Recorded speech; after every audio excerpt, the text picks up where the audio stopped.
Throughout history, humans have been described as many different things. But one of the most intriguing and apt definitions came from Aristotle, when he defined humans as a rational animal. According to this definition, human rationality and problem-solving is what separates us from all other animals. Of course, we can look back at history and see notable examples of human problem-solving, from the construction of the Great Pyramids, the precise engineering of Roman aqueducts, the Industrial Revolution, and millions of other examples. It is clear to see that when faced with new problems, we can overcome the status quo and develop new and exciting paths forward. That problem-solving spirit can also clearly be seen today in our modern world. New technology and ideas are changing our planet daily, but with each new change, generally new problems arise that need to be solved as well. Although there are many different organizations that solve modern problems, one that has stood out for decades and continues to be a leader is NASA. Since its first day of existence in 1958 through today, the brilliant men and women of NASA have time and time again solved some of the world's most difficult challenges. One of the key areas NASA continues to shine is in development and testing in the field of aeronautics. Although NASA rightly gets credit for expanding our horizons in space, the reality for the public is that relatively few people are directly affected by space travel. Ironically, the work in the aeronautics field that NASA has pioneered for decades and that affects millions of people daily is less well known. From the beginning, NASA engineers and researchers have led the way in virtually every aeronautic development, from advanced wing designs through the hypersonic frontier and onward into the era of composite structures, electronic flight controls, and energy-efficient flight. And since 2011, NASA researchers from around the country have been working on NASA's Unmanned Aircraft Systems Integration in the National Airspace System, or UAS-NAS project.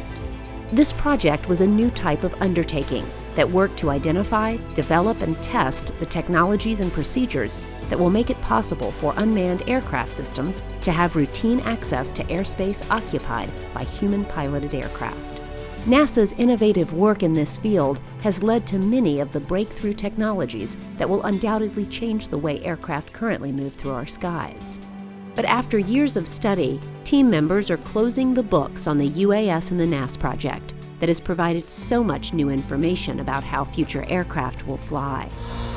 Today on NASA X, we will explore the work performed by the UAS-NAS team.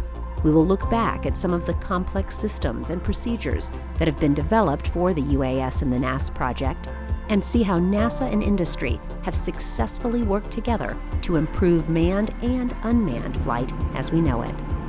Finally, we will bid farewell to the team that is changing the way we all fly and look to the future to see what's next on the horizon for the UAS community.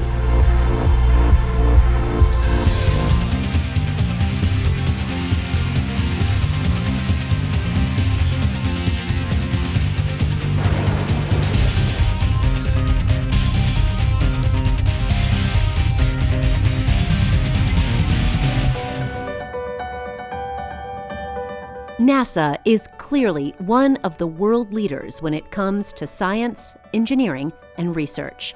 But surprisingly, many people in the public really can't tell you much about the agency. If asked to describe where NASA is located, for example, many would be hard-pressed to say anything more than in Houston or Florida. Many also just see it as a giant nebulous government agency that works on engineering and research projects. But other than astronauts, no particular person or place is necessarily strongly associated with NASA today. The fact is that NASA is comprised of a consortium of research centers, test and assembly facilities located around the country, all working diligently to solve complex technological problems. Each center specializes in different areas such as spaceflight or aeronautics. But within the UAS-NAS project, centers across the country have been utilized to contribute to this groundbreaking research. In particular, 4 aeronautics-focused NASA centers supported the UAS-NAS project. Ames Research Center and Armstrong Flight Research Center, both in California, Langley Research Center in Virginia, and Glenn Research Center in Ohio. Lastly, the entire project was managed by NASA's Aeronautics Research Mission Directorate at NASA headquarters in Washington, D.C. Since the start, the goal of this unified team was to provide vital research findings through simulations and flight tests to support the development and validation of detect and avoid and command and control technologies necessary for integrating UAS into the NAS. When we got involved in this, we knew that some of the key areas that you need to focus on is how to stay well clear from other aircraft, particularly when you're in uncontrolled airspace. So low altitude, classy airspace where there's a lot of general aviation traffic, so you're not under direct control of an air traffic controller. Everything just came together. Communications and the wonderful work that we've done at Glenn Research Center relative to space communications, so we had terrific technology there that could apply to this arena as well. So those two long poles were detect and avoid. How do you, when there's not somebody sitting in that aircraft, how do you see other aircraft that maybe their transponder's not working or they don't have ADS-B? And then how do you communicate and communicate effectively with air traffic control on your intent or maybe changes to your flight plan that you have to get cleared? So how do you do that? And how do you not put an additional burden on the NAS, on air traffic control and how we're operating the NAS? So you're just another vehicle. So we have the technology to do that. We have a research kind of culture that we know how to do that research and not just provide them opinions, but hard factual data on what different types of technologies and how they work, what that would mean in different kinds of scenarios. And we had a cadre of incredibly smart women and men researchers who know how to do this work. And everybody that could possibly think about delivering some service or some product to a household or between businesses now has an interest in the work that we've been doing. That interest moved into full-scale testing and evaluation to determine how to best integrate unmanned vehicles into the national airspace and how to come up with standards moving forward. So the overall goal of the project is to enable or assist the enabling of the safe integration of unmanned aircraft into the national airspace. To this end, we're assisting industry and the UAS community in developing standards. We're performing simulations, analysis, and flight tests that inform the development of these standards, primarily in the areas of detect and avoid and command and control. When NASA first undertook this challenge, they realized they would have to bring in a team of engineers from the aforementioned NASA field centers, along with highly skilled teams from industry and academia, in an effort to unlock the keys for UAS integration into the national airspace. Normally, more than 44,000 flights safely take off and land here in the U.S., totaling more than 16 million flights per year. With the inclusion of millions of new types of unmanned aircraft, this integration needs to be seamless, keeping the flying public safe while also allowing these new vehicles to perform their assigned tasks. Looking at the challenges from the start, researchers knew that some elements would need to be considered from the ground and the sky. First was to improve the electronics on board the UASs and the electronics on the ground. Much of that command and control work began here at NASA Glenn Research Center.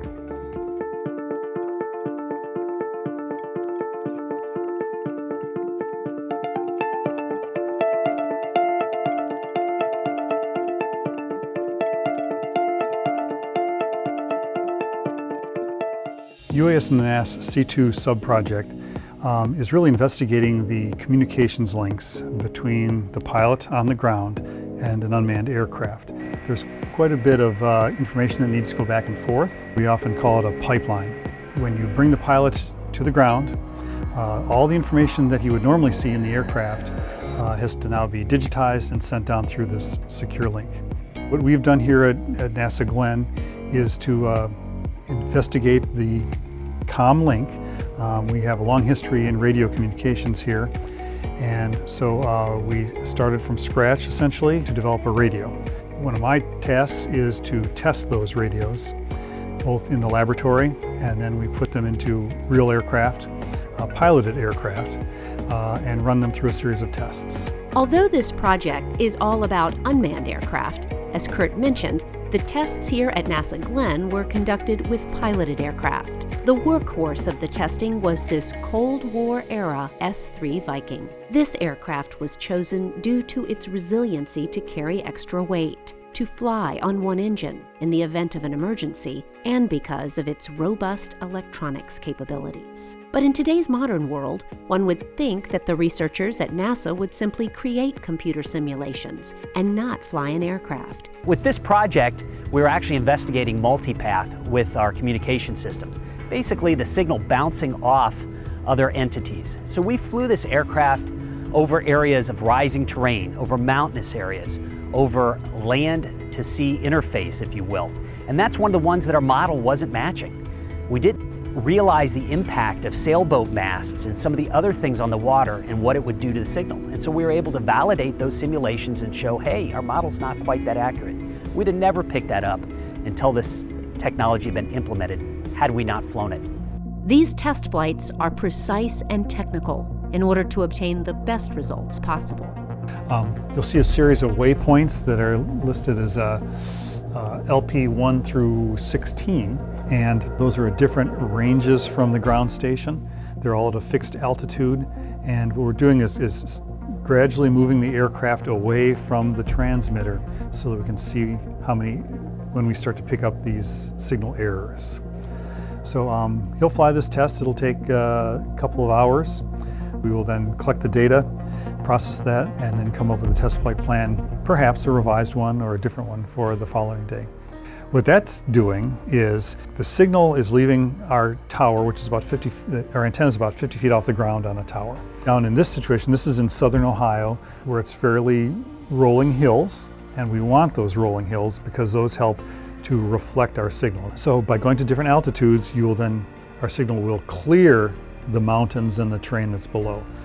Once we get up high enough, it'll be a straight shot, no terrain obstructions, and we know that that's a safe altitude for this aircraft to fly. Back at the other three centers, teams were working hand in hand to better understand how these UASs would travel in the national airspace by using NASA-developed software in combination with flight tests. Much of this work is centered squarely on technology called detect and avoid. When you are a pilot in an aircraft, a human pilot in an aircraft flying, there are certain aviation regulations that you have to comply with. And those regulations require that the pilot be able to see and remain clear and avoid other aircraft so that there are no collisions. Makes sense, right? So what detect and avoid is since the pilot for an unmanned aircraft is either remote off the aircraft or not there at all in the case of an autonomous aircraft, there is no human eyeball to go see other aircraft. So the technology needs to be developed to use other means such as radars or cameras to be able to detect where other aircraft are flying in the proximity of your aircraft, your unmanned aircraft, and then be able to somehow, like a pilot would, avoid those other aircraft. And the way that's done is through developing some mathematical algorithms to be able to direct the aircraft to a location that would be safe. And so that's the kind of research that NASA wanted to focus on, because that was the most critical aspect of how to safely integrate unmanned aircraft into the national airspace that industry writ large could not really understand. They didn't know how to do that.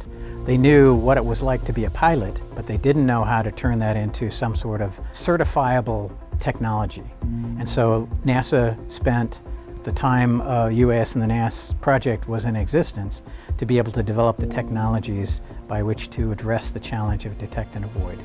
Detect and avoid has three major components, technical areas. One is guidance and control, which develops the algorithms that we use to tell us what our options are to avoid other aircraft once they're detected using airborne radar or ground-based radar. We have modeling and simulation where we run fast time simulations. We can run millions of trials, and to be able to really pare down what we bring into the human-in-the-loop simulations, which are really the purview of the Human Systems Integration group, and that's the lab that we're in here. So when we run subjects here, we have already pared down a lot of the solutions, and we're looking at how real pilots interact with a fairly realistic airspace and some of the solution spaces that we have developed in the other technical areas. One of the primary safety concerns with integrating these new systems is the inability of remote operators to see and avoid other aircraft. On all flights with pilots on board, the FAA requires the crew to be aware of all other surrounding aircraft, either visually or using onboard instrumentation. In addition to instruments, the pilot physically looks out of the window in order to avoid other aircraft. Because unmanned aircraft literally do not have a pilot on board, NASA and its partners have developed concepts and designs allowing safe operation within the national airspace. In order to better understand how all the systems work together, the NASA team flew a series of tests out of NASA Armstrong in California. The objectives of these flights included data collection to inform the development of minimum operational performance standards, or MOPS, for detect and avoid alerting guidance.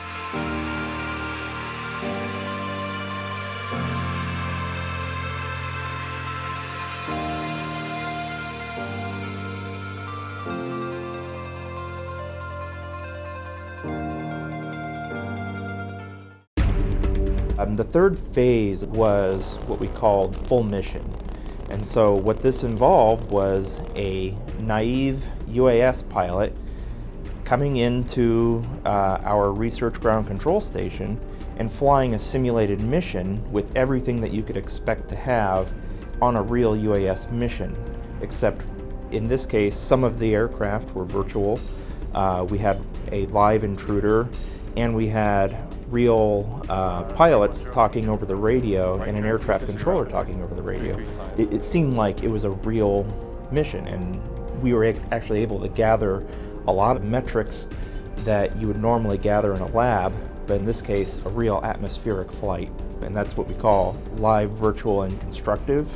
So we had the live component, which is the live UAS and the live intruder, the constructive, which were traffic simulated aircraft that were moving in the airspace, and then virtual, which were actually people who were flying simulated aircraft and talking over the radio. And all those things combined to create a really immersive test environment. So there's a significant amount of research going on across government and industry in the area of unmanned aircraft, everything from small drones to large unmanned aircraft. Detect and avoid capability is critical to all types of unmanned aircraft. And another natural extension of the work that we've done is to move towards automation of the operation of UA, especially when lost link occurs. NASA is also doing flight demonstrations called the Systems Integration and Operationalization Demonstration Activity, or SIO. The SIO flight demonstrations partners will use various sized unmanned aircraft for these tests. NASA's partnered with the FAA under SIO. We're also partnered with 3 different companies: Bell, General Atomics, and American Aerospace. And each of these companies has a different concept of operations and different unmanned aircraft that they are attempting to certify for operations in the National Airspace System. It's clear that automation and new breakthroughs will continue to push this research forward. Over the course of this testing, NASA and the FAA have gathered an enormous amount of data, allowing safe integration for unmanned aircraft into the national airspace. As unmanned aircraft are becoming much more ubiquitous in our world, safety, reliability, and proven research must coexist to continue this unique integration. NASA and its partners have thoroughly evaluated every aspect of this proven technology, laying the groundwork for companies to develop exciting new vehicles based on the data that has been generated. For me personally, this is just a really exciting area, realizing that this is a really fast-growing area. Aviation has had kind of a slow and steady evolution. It's been good, it's been relevant, It's been introduced in a very methodical and safe way. And suddenly you have this introduction of UAS into the mix where you've got a lot of, my words would be non-aviation type entities that are wanting to come into this market. So to create some standards around which they can develop their aircraft, around which they can develop their use cases so that they really can seamlessly integrate in the national airspace, it's a pretty exciting area to be involved in. And it's a fun area because a lot of these companies have really great ideas. They're not traditional from the standpoint of being an established airframer or established engine company, but they have great ideas, and realizing that we'll be able to enable that kind of next wave of emerging companies and ultimately emerging products that come from that. It's pretty exciting. So it makes me want to get up in the morning and come to work. I've been on all sides of the research, and it's very rewarding to be a part of the team. They work long hours, and overall we're all striving for the same goal, which is to get these large unmanned aircraft safely and smoothly integrated into the national airspace. And it's been a lot of work, but I don't think anybody on the team would say it hasn't been worth it. It's been a pleasure to be a part of the team, and you really can't say enough great things about the project. The last thing I would mention is that this was just the results of a project with a specific goal that we had within NASA Aeronautics. But it's certainly not the end. I mean, integrating UAS into the national airspace is an evolving thing. There are many more challenges. There are many more use cases that the industry is going to come up with. And so we're sensitive to that, and we're keeping an eye on that so that we can really align our research with those areas that are emerging, and hopefully so that we can enable those to come into fruition for the benefit of the American public. And so as we stand up new projects, we'll leverage our experience with UAS and the NAS project, but we'll do it into new areas, whether it's autonomy or other areas of research that will really enable a lot of these use cases and bring about some pretty exciting new markets for the country. Every day, new use case scenarios and research opportunities arise based around the hard work accomplished by this incredible workforce. Only time will tell how these new technologies and innovations will shape our world. But however the outcome, this team can be proud. Their hard work and efforts have opened doors to radical changes in aircraft design and efficiency for future generations.